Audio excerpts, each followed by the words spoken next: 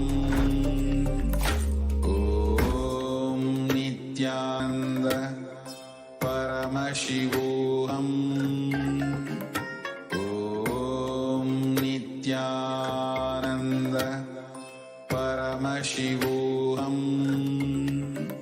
Om Nithyananda Paramashivoham. Om Nithyananda Paramashivoham. Om Nithyananda Paramashivoham. Om Nithyananda Paramashivoham. Om Nithyananda Paramashivoham. Om Nithyananda Paramashivoham. Om Nithyananda Paramashivoham. Om Nithyananda Paramashivoham. Om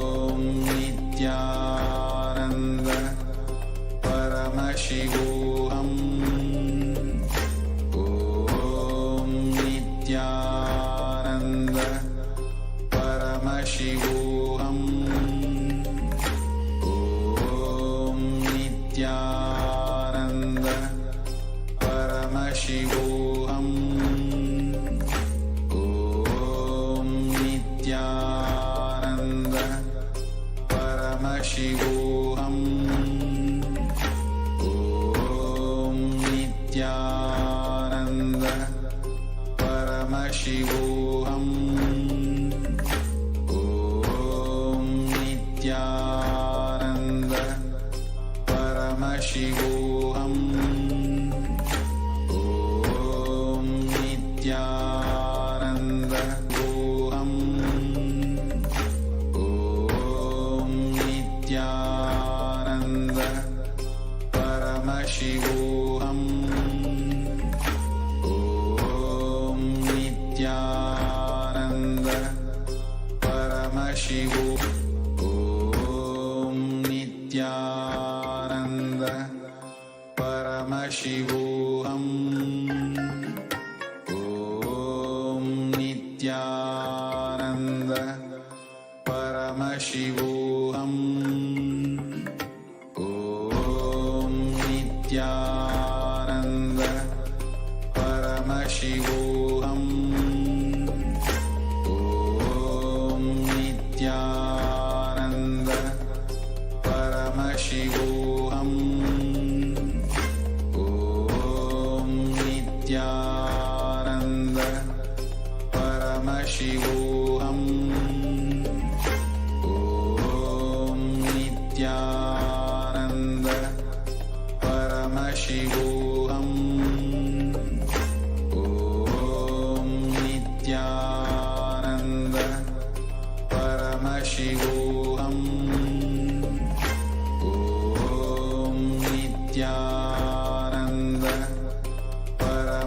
Paramashivoham. Om Nithyananda Paramashivoham. Om Nithyananda Paramashivoham. Om Nithyananda Paramashivoham. Om Nithyananda Paramashivoham. Om Nithyananda Paramashivoham. Om Nithyananda Paramashivoham. Om Nithyananda